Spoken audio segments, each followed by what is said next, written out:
Alright, so this is going to be the plan for the funded account that I would be trading on live stream. So the plan, or should I say the game plan, would be what I'm going to elaborate later on.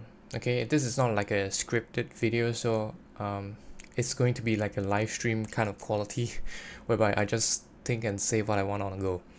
Okay, so what I'm planning for, let's just put a header here, the 150k funded account. Okay, that's the plan for this. I would be risking my first trade 1% or less. Okay, first trade onwards. If I take a loss on the first trade, I'll reduce the risk by half for my second trade.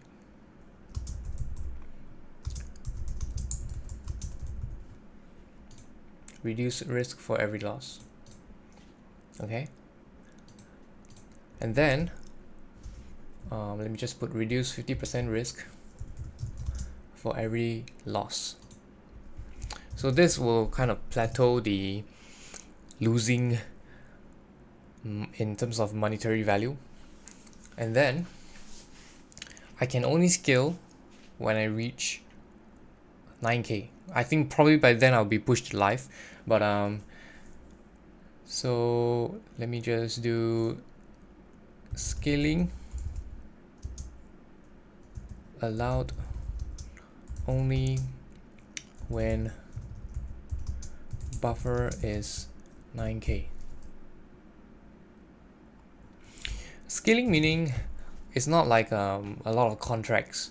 Scaling is more like I can look for lower objectives, right? So in terms of my plan, it would be the trading model.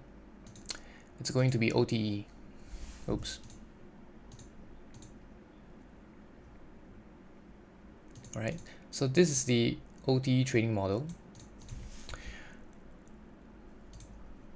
I'm just going to use the short position as the example here, but you can just reverse it for long positions because it's all based on fibs. Nothing's going to change. Okay, the risk to reward is not going to change as well. So for fibs, very easy. I enter off 62 and I look for 0. Stop loss at 1. Okay, now because this is a low hanging fruit objective, okay, so I'm going to do this 1:6 reward ratio, risking 1% or less all the way up till, I mean, having this rule here in place all the way up till I have 9k in buffer. So when I have 9k in buffer, what I meant in terms of scaling is this.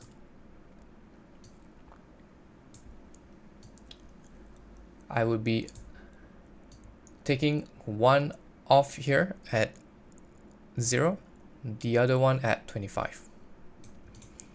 And then I could have something like this as well to 0.5. Okay, so this is going to be the scaling effect. So the entry and everything stays the same.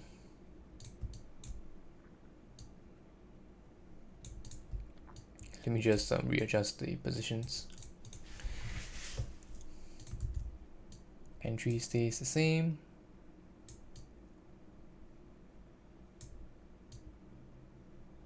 Right here and down here. Okay. Now once I get to a point whereby I can start to build more contracts, meaning like I can go way beyond, or should I say the 1% or less, go way beyond the contract of, like, for example, 3 or 4 contracts on the E-mini contract. So let's just say, for example, in the case of 9,000 buffer, right? I'm still going to do the 1% or less in terms of the 150k account size. All right, but let's just say, for example, I reach to a buffer of 15k. I can go and do something like risking 1 or 2%. So when I risk 1 or 2%, or 1 or 2%, it's going to be, how do I calculate this? Let me just think about it, because I want to scale, right? So in terms of scaling, let's do some calculations. Let's just say I have a constant win rate of like a very high win rate, for example. Let's just say best case scenario, I win every single trade, okay? I think that's the best way, the easiest way to calculate. So if I win every single trade,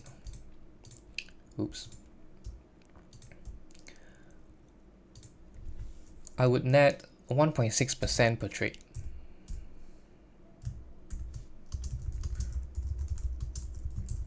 And that is based on 1.5k. 1% is 1.5k, right? 1.5k per winning trade. Sorry, 1.6k. Hey, no, wait.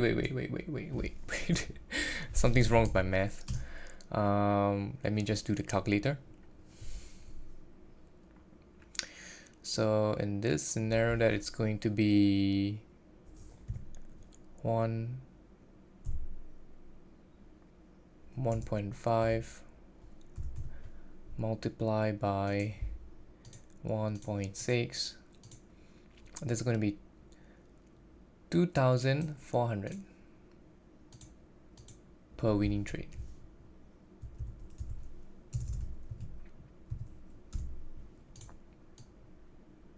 Okay, so technically I need 5 winning days to withdraw a payout. So multiply that by 5. Let me just use my phone calculator, it's faster. Where's my phone calculator? Okay, so 2.4 multiplied by 5, that's going to be 12k.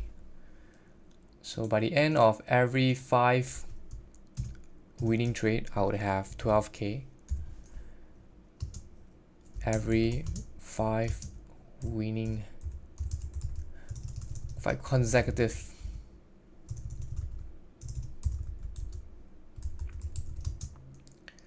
winning trade. Okay, so we have here 12k every 5, and I only can withdraw 50%, so that there's going to be a 6k 6k buffer at my first withdrawal. Let's just say everything goes really well, okay? Buffer, I'll have 6k buffer. So for 6k buffer, I pump in another 12k, for example. That is going to bring me to, let's just say if I keep winning, right, 100% win rate. So you bump it into the next 5 winning days, I'm going to have 18k. Right, so plus 12k equals to 18k at the end of the second payout. Okay, so 18k, I can only withdraw half, which means I would have 9k buffer. Okay, you see how this is building up? So at 9k buffer, I add on another 12k, for example. Okay, same thing here, same idea. And then it's going to be 27k for my third payout. So 27k third payout, same thing I'm going to do. That's going to withdraw 50%, which is 13.5k buffer.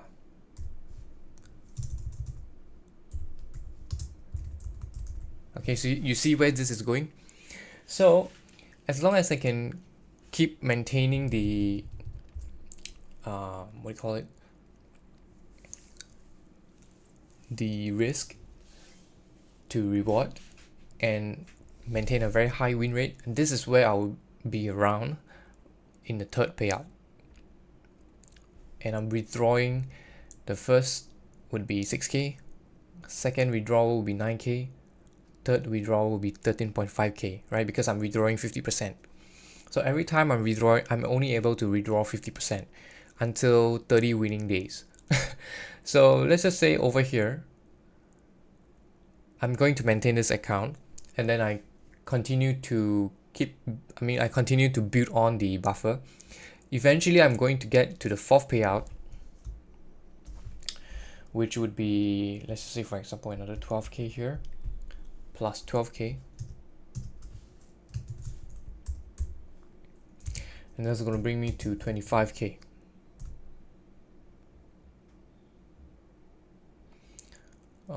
Equals, not minus, equals 20.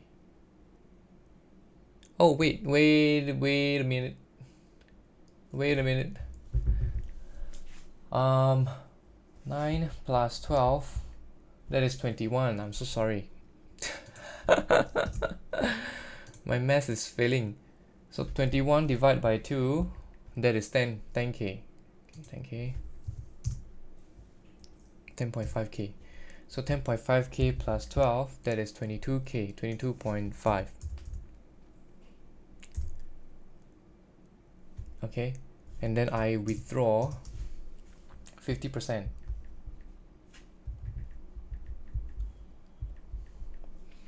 That's going to be 11k buffer, 11.25 buffer. Alright, then I would have to push on a little bit. To 1. This would be the first, second, third, fourth. Okay, so at the fourth payout, I would have 11.25k buffer. Okay, now what am I going to do when I reach the fourth payout? Because right now I'm probably in live. What I'm going to do is, as long as I have 11.25k buffer, or should I say just 10k buffer overall, should I scale? Because I'm thinking of doing this more like a Olympic statistics, or rather than the bread and butter. Let me just think about it. Okay, maybe I push to 25k. I think that would be more reasonable. So I just keep on continuing this process until 25k. In this case, that is going to be, let's just do the math here, add on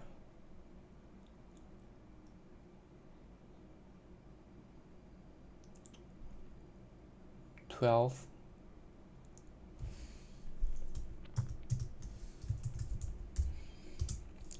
equals to 23.25k. So every time I'm up about 1.5k or 1.7, right?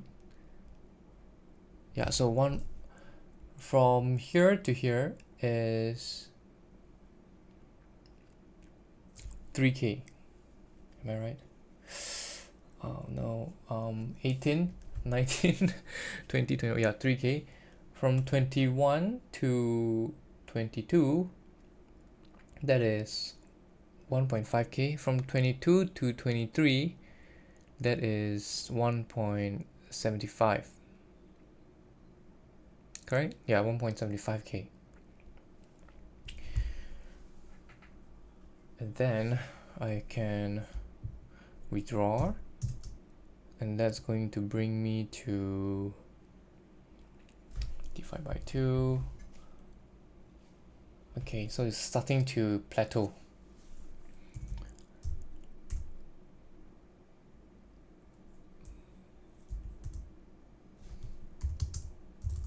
Okay, so right here it's starting to plateau.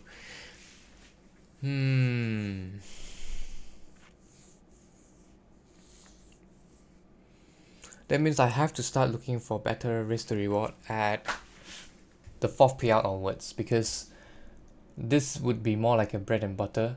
Like every 5 consecutive winning days, I'll get this amount. Let's just assume the winning percentage is 100%, right? Best case scenario, I'm going to get this. Okay, so by the end of the fourth payout, I should increase in terms of risk to reward. Okay, so right here, let me just put in 1, 2, 3, and 4. 1, 2, 3. Oh, by the end of 3. So right here, let me just put it. After 3 payouts, best case scenario, I start scaling. Right? So after 3 payouts, best case scenario, I start scaling in terms of this. Right? So everything remains the same. I can scale like this. Okay, and this is just one example of scaling, because I can do something like this as well. Instead of scaling in terms of exit, I can scale in terms of entries, right? So 1 entry might be here. This is pretty much the furthest that I would push. So in this regard, I would be able to build one more position right here. So when I reach the third payout, I'm gonna see if the best case scenario plays out, or if I'm even close to the best case scenario, and then I'll evaluate. But what I'm looking at is about 10k buffer before I start putting an additional contract right here. Just one additional contract right here at 705, just in case it fails, right? The bread and butter is going to be 62, right? This is what I'll be looking at, and I'll be looking for the exit at 0 for 705. One contract will be off at 0, and I'll hold the rest for 25% depending on the day itself. Okay, so let's just say, for example, yesterday it did not hit to 25, because yesterday was more like a low probability day, because Wednesday we have CPI. So the chances of the day trade expanding to 25 when the daily objectives has been met, which means we've taken out the external liquidity, 25% is not that viable, right? So at that point in time, I would just have to manage it accordingly to the scenario or the environment on the day itself. But because of that, I can use this as my second scaling. So I can scale both ways. I can scale in terms of exits, and I can scale only one type in terms of entry. Okay, so this is going to be the way I'm going to do it. That is going to be after, so everything on the right is going to be after 3 payouts. The first 3 payouts, I'm just going to focus on this. Okay, and we shall see how long it's going to take me to reach the first 3 payouts, right? And every single week, I'm going to share the statistics for the funded account on live stream before I end the last live stream for the week, or maybe I should just do it on the weekends. I think, yeah, I should do it on the weekends. So every week you're going to see the statistics of what I did for the entire week, all right? And then we'll slowly march our way into the first payout, after that second payout, and then third payout before I can do this type of scaling. And I guess by the time it's going to be, I'm going to be pushed to live. They're definitely going to push me to live. So when I'm in live, as long as I have, because it's going to add up all my funded accounts together. So when I'm in live, when I get the 11.25k buffer, I'm going to do this. Right? To make things simpler, I'm going to do this. Right, I think that's about it. Let me just think if I have anything else left.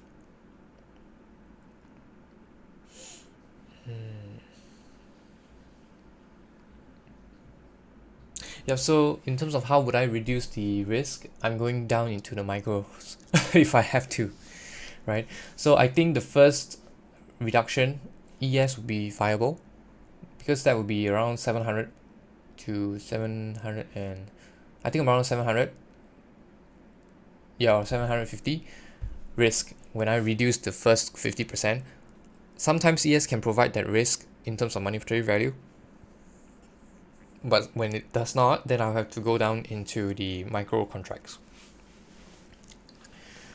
Yeah, I think that's pretty much it. Did I not cover anything? Let me just think about it. The other thing is I'm not going to move my stops.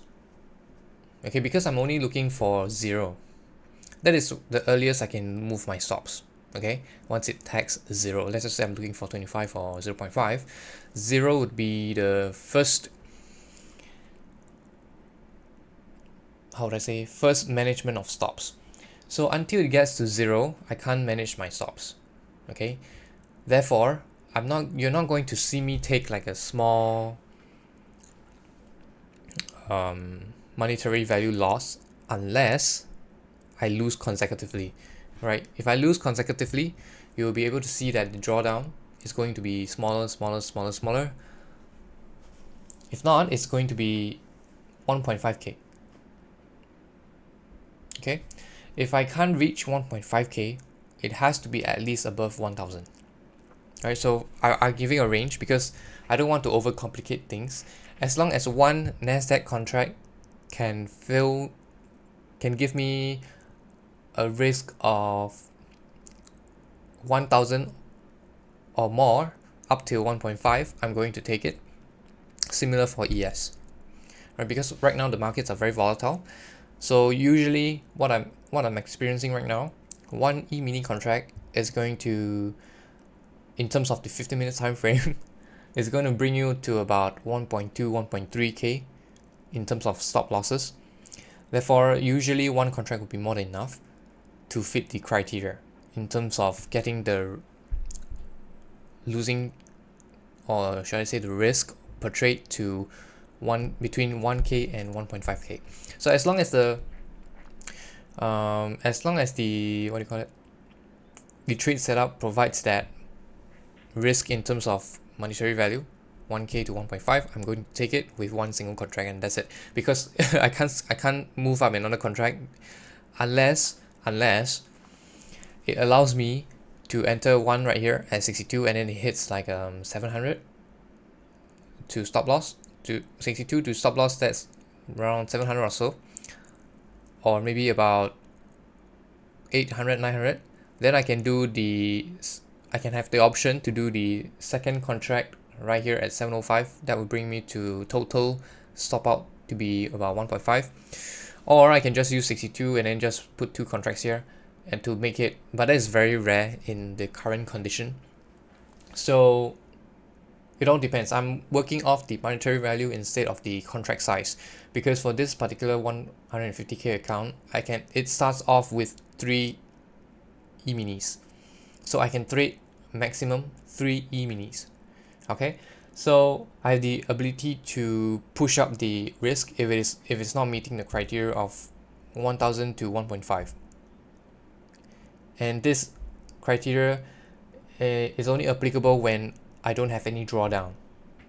So I would reduce the risk for every loss, meaning I'm going to use this risk, whatever risk that I'm in, every single loss to recoup my previous loss. And only when I recoup my previous loss, I can push back the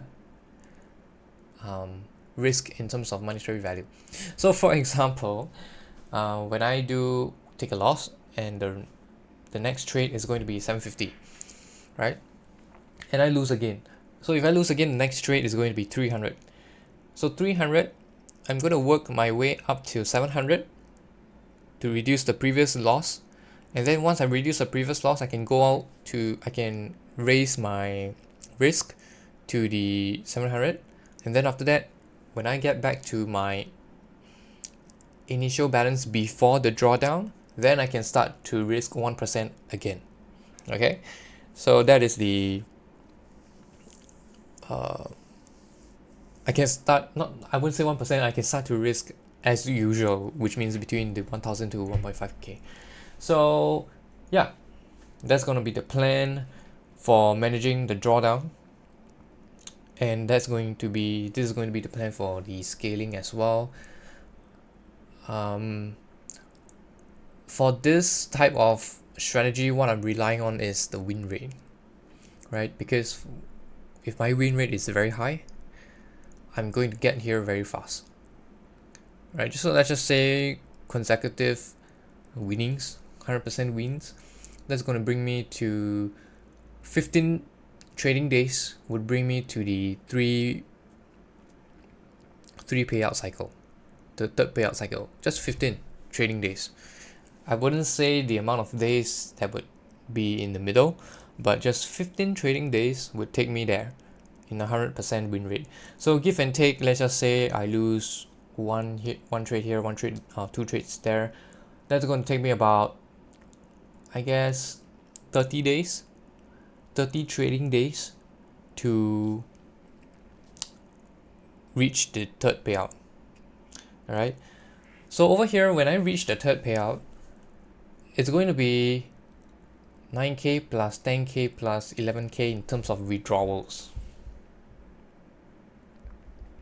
Okay, so when I add up 11.25 plus 10.5 plus 9, so after 3 payout cycles I would have made, let's just say a 100% win rate, 30k, and that is like a 30k USD, right? When I convert back into my currency, which is the Singapore dollar, I multiply it like 1.3, but let's just multiply it by 1.2.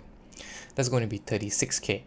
So 36k divided by 12. Let's just say I took one whole year to complete 30 trading days to complete the third payout cycle. 1 whole year. Let's just say I take 1 whole year. I divide that by 12. 30.75 divide by 12. Sorry, let me just do the calculations again. I lost the calculations. Plus 10.5 plus 9, 30.5, and times 1.2, exchange rate 36. So I have made 36.9k SGD in a single year with the prop firm. So divide that by 12. I'm netting 3k SGD per month. So just for context, that is almost an average salary in Singapore. So that would be really good if I can just use 30 trading days to complete the average salary worker in Singapore. Just 30 days to cover 365 days. Yeah, I think that is a very good ratio there. Okay, so this is the plan here, right? So I believe if I move like this, like very slowly, 30 trading days to bring me to the entire year of trading to sustain, let's just say for example, right, to sustain, and then the second year I can scale, right? Because at the point after the third payout, I'm going to start scaling, right? So scaling can go exponentially, as you know, in terms of the curve. So I would be looking to, should I say, double the income for the second year, because I'm looking from it and from a long-term perspective, right? So I'm just going to cover only the second year. So when I reach the second year, I'm probably going to be able to double the account. That's going to be 6k HDD every single month, and I will only take 30 trading days, or even if I extend it to 60 trading days per year, I would only take 60 trading days to complete the 6k per month. SGD, right? So that would be, the ratio is still very good. So regardless, that's what I'm looking at, and that's what my plan is, because when they merge all my funded accounts, I'm gonna be forced to trade live, and this is how I'm gonna be doing it, okay? Because I would only have one account on TopStep. I'm not looking to what do you call it? To extend into other prop firms, unless something happens to TopStep, right? Then I would have to look for other options. But I'm gonna stick with TopStep, and then of course I have my own personal account. So with these two running together, I think it's more than enough. And because if there's only two accounts, I can focus more. I don't really know how to use the copy trading thing. It seems to have some issues as well with other users, and I'm not too sure about that. So until I reach that level whereby I think I need more scaling in terms of capital, then I can start another prop firm. But the one I'm really interested in is this prop firm right here, Rian Trading, or Rian Prop Firm. You can check them out on Twitter. So this prop firm actually allows you to hold positions overnight. Okay, so, and they do give like a what do you call it? A position in terms of like in a company or something. So it's like a real prop firm. It's not like those simulated prop firms, right? Even though they are going the same pathway as the simulated, but they have more flexible rules, and they have more how you call it? Like it's like you're moving up the corporate ladder, but in terms of prop firms, okay? In terms of you trading in a prop firm, but you can check them out yourself. But I think this is the only one that I'll be interested to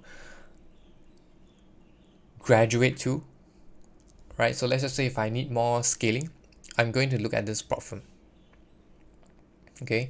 And they do offer instant entries if you can provide. I wouldn't say instant entry, but more like a shorter entry phase if you can provide track record. Okay, so I believe once I have this built out, and as I share my live streams and stuff like that, it would be easier for them to review or for me to pull out the data for their review in terms of statistics and track record. Alright, and then I can scale my capital from here, because the capital that is available in this particular prop firm, from what I heard, is a lot, right? So this would be more than enough to scale to whatever heights I want to go, right? Other than this, I still have my personal account as well, so I can scale that at a faster rate. I mean, in terms of like using my family funds, right? I'm not from a very well-to-do family, but I wouldn't say I'm very bad as well. I'm more like a average, but slightly above average, right? I am able to live comfortably, or should I say my family is able to live comfortably without any form of financial hardships, right? We don't have to face any financial hardships so far. Therefore, we have like a certain sum, but it's not a lot. I would say it's not a lot. It's not more than what this prop firm can offer. That is definitely, right? So moving forward, if I can provide the track record, I will be able to have access to the family funds, and then I can scale from there as well. So from there, the live account scaling is much more exponential as compared to prop firms, because for prop firms you have like a very limited drawdown as compared to the personal account. So you can scale a lot on your personal account, and you can reach to your goal faster with personal account. So when I have two strategies running together, like one prop firm and one personal, that is going to bring me to the goal that I want to reach in a more faster way. So maybe I could be probably doing this for the next 2 to 3 years to see the beginning of the exponential curve. Okay, on the 4th year itself, when I do this, sorry, so this right now 2025 is my current year, so in the 4th year from now I should be able to get to where I want to be relatively easy. Okay, so this is like more like a long-term plan, or should I say 5-year plan, like how the like how the other socialist country is doing. 5-year plan. Every 5 year there's a plan. Okay, so 2025 is going to be the year one of the 5-year plan, and then we shall see how it scales or how it goes, right? So for the progress YouTube will be only getting the top step, right? The rest I'm not going to share, of course, right? This would pretty much tell you where I'm at in terms of my goals, okay? And I think that it would be more than enough, right? And I guess with this, I'm pretty much done with the game plan for what I am planning to do with the funded account. And yeah, with this, thanks for watching. If you made through up to this level here, and then yeah, I'll see you again.